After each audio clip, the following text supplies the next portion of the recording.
नमस्कार दोस्तों, आज हम एक ऐसी साइंटिफिक टेक्निक के बारे में जानेंगे जिसे यदि आपने अच्छी तरह से समझ लिया और इसका रेगुलर अभ्यास करते रहे तो मैं यह गारंटी के साथ कह सकता हूँ कि आप कोई भी एग्ज़ाम क्रैक कर सकते हो।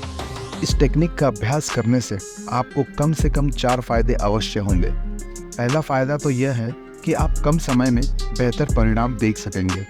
दूसरा फ़ायदा, आपकी जो समझ शक्ति जिसे अंडरस्टैंडिंग कहा जाता है उसका विकास होगा। तीसरा फ़ायदा, आपकी याद रखने की जो क्षमता है वह बढ़ जाएगी। आपकी जो मेमोरी पावर है वो बढ़ जाएगी। और चौथा और सबसे इम्पॉर्टेंट फ़ायदा यह है कि आपकी जो कॉन्सेप्चुअल क्लैरिटी है वो काफ़ी बेहतर हो जाएगी। तो चलिए वीडियो को शुरू करते हैं। आज हम जिस टेक्निक के बारे में बात करने वाले हैं उसे फिनमैन टेक्निक के नाम से जाना जाता है।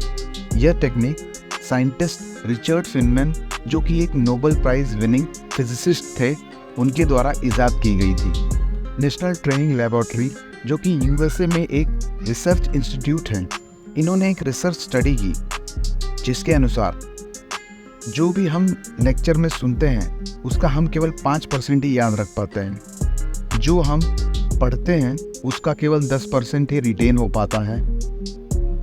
तीसरा, जब हम ऑडियो विजुअल से जब सुनते हैं और कोई जानकारी इकट्ठा करते हैं तो हम उसका केवल 20% ही याद रख पाते हैं। और सबसे अधिक जब हम किसी को पढ़ा रहे हैं तो हम उस जानकारी का 90% भाग याद रख पाते हैं। बहुत सारे स्टूडेंट्स टॉपिक को याद रखने में कठिनाई महसूस करते हैं। उन्हें टॉपिक्स याद नहीं होते।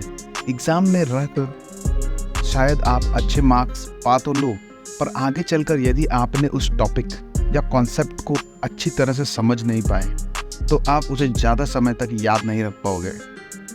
तो ये फिनमैन टेक्निक इसी समस्या का बेहतरीन समाधान है। इस टेक्निक के 4 स्टेप्स हैं। पहला स्टेप, आप अपना कोई भी सब्जेक्ट या टॉपिक सिलेक्ट करते हो तो उस टॉपिक को एक कागज़ के टुकड़े पर लिख ले, जो भी आपको आता है। अब आप उस टॉपिक को बुक्स या लेक्चर से पढ़ें और फिर उस कागज़ के टुकड़े पर आगे लिखते रहें। दूसरा स्टेप, अब इस टॉपिक को आसान बनाने का प्रयास करें। इस प्रोसेस को ज़्यादा से ज़्यादा आसान बनाने के लिए आप पेपर पर लिखते समय यह सोचें कि आप अपने क्लासमेट को समझा रहे हैं। कॉम्प्लेक्स टॉपिक को समझाने के लिए आप एग्जाम्पल्स का भी प्रयोग कर सकते हैं। टॉपिक को जितना सरल बनाकर लिखेंगे उतने ही लंबे समय तक आपको याद रहने वाले हैं।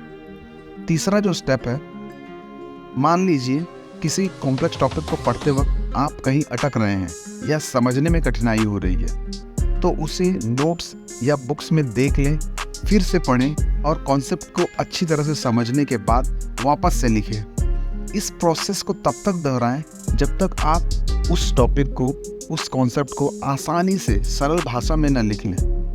चौथा जो स्टेप है, आप जो भी कॉन्सेप्ट पढ़ रहे हैं उसको रियल लाइफ एग्जाम्पल से रिलेट करके समझें या समझाने का प्रयास करें। टॉपिक्स की बेहतर अंडरस्टैंडिंग और लंबे समय तक याद रखने के लिए यह एक बेस्ट तकनीक है। वीडियो अगर इन्फॉर्मेटिव लगी हो तो लाइक, शेयर और सब्सक्राइब कर दीजिए। बेल आइकन प्रेस कर दो, क्योंकि अगला वीडियो मैं एक और स्टडी टिप्स लेकर आऊँगा। धन्यवाद।